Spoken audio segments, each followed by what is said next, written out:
Hello viewers, আসসালামু আলাইকুম।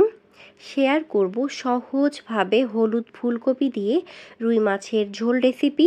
আশা করছি এই রেসিপি আপনাদের সকলের কাছে ভীষণই ভালো লাগবে। হলুদ ফুলকপি দিয়ে এভাবে মাছ রান্না করলে খেতে বেশ দারুণ হয়।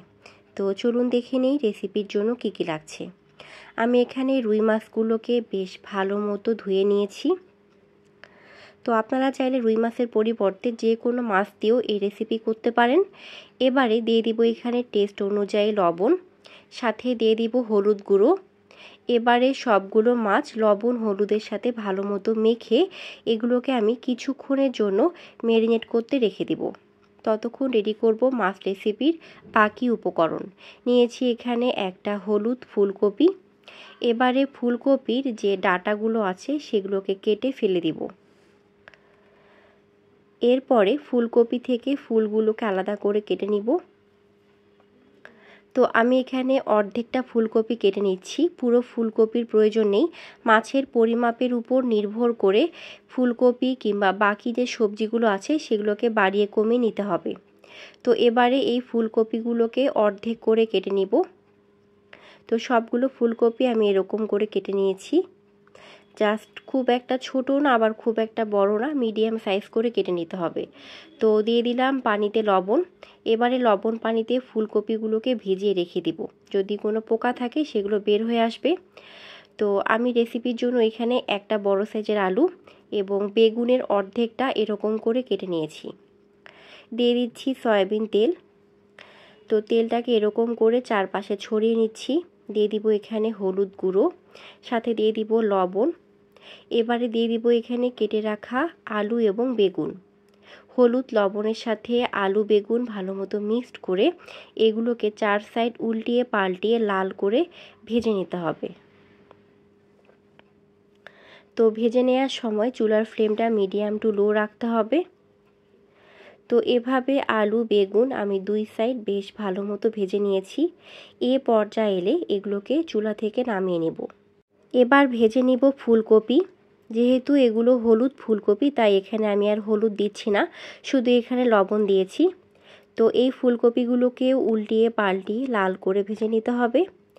ফুলকপি ভাজার এ পর্যায়ে এলে এগুলোকে তুলে নিব। সেমভাবে বাকি যে ফুলকপি আছে সেগুলোকে ভেজে নিতে হবে।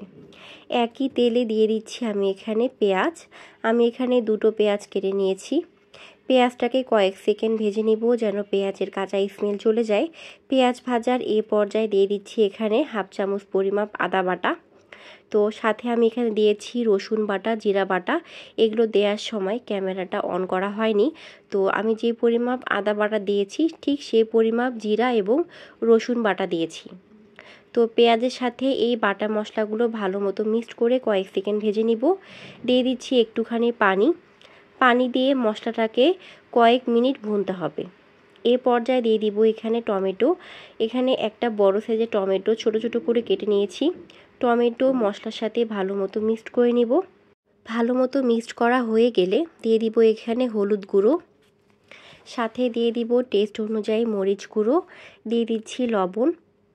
যেহেতু মাছ ম্যারিনেট করার সময় লবণ দিয়েছিলাম এবং সবজিগুলোতে লবণ দেয়া আছে, তাই লবণের পরিমাপটা বুঝে অ্যাড করতে হবে।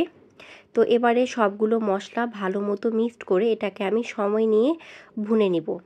খন্তার সাহায্যে টমেটোগুলোকে এভাবে ম্যাশ করতে হবে। এ পর্যায়ে দিয়ে দিব পানি। পানি দিয়ে মশলাটাকে আরও একটু সময় নিয়ে ভুনতে হবে। মশলা যত ভালো মতো ভুনা হবে রান্নার টেস্টটাও ঠিক ততটাই হবে। তো এভাবে পুরো মশলাটা আমি 10 মিনিট মতো ভুনে নিয়েছি। মশলা ভুনার এ পর্যায়ে দিয়ে দিব ভেজে রাখা আলু বেগুন ফুলকপি। এগুলো মশলার সাথে ভালো মতো মিক্সড করে নিব যেন সবজিগুলোর ভেতরে মশলা ভালো মতো যেতে পারে। তো এভাবে মিডিয়াম টু লো ফ্লেমে সবজিগুলোকে উল্টিয়ে পাল্টিয়ে 10 মিনিট ভেজে নিয়েছি। সবজিগুলো ভাজার যখন এই পর্যায়ে আসবে, যখন সবজিগুলো থেকে তেল ছেড়ে দেবে, তখন বুঝতে হবে যেগুলো একদম পারফেক্টভাবে ভুনা হয়ে গিয়েছে। তো আশা করছি দেখে বুঝতে পারছেন যে সবজিগুলো থেকে কি পরিমাপ তেল ছেড়ে দিয়েছে এবং সবজির কালারটাও খুব সুন্দর হয়েছে। তো সবজিগুলোকে ঠিক এরকম করে ভুনতে হবে। এগুলো যত ভালো মতো ভুনা হবে খেতে ভালো লাগবে। তো হলুদ ফুলকপিটা এভাবে মাছের সাথে রান্না করে খাবেন, খেতে কিন্তু বেশ দারুণ হয়। তো সবজি ভুনার এ পর্যায়ে দিয়ে দিচ্ছি পানি। আমি এখানে 2 কাপ পরিমাপ পানি দিয়েছি। এবারে এটাকে জাল করতে দিয়ে দিব। ততক্ষণে ম্যারিনেট করা মাছগুলোকে ভেজে নিতে হবে। তো মাছ ভাজার সময় মাছটাকে এরকম করে সাইড করতে হবে। সাইড করে রেখে দিলে মাছের যে এক্সট্রা পানি আছে সেটা বের হয়ে যাবে, তাহলে মাছ ভাজার সময় তেল ছিটকাবে না। তো তেলটাকে একদম হাই ফ্লেমে ভালো মতো গরম করে মিডিয়াম টু লো ফ্লেমে মাছগুলোকে ভেজে নিতে হবে। মাছের 2 সাইড উল্টিয়ে পাল্টিয়ে এভাবে লাল করে ভেজে নিতে হবে। ততক্ষণে সবজিটাও একদম পারফেক্টভাবে রান্না হয়ে গিয়েছে। সবজি রান্নার এ পর্যায়ে আমি দিয়ে দিব ভেজে রাখা মাছ। সবগুলো মাছ একটা একটা করে এই সবজির সাথে দিয়ে দিচ্ছি।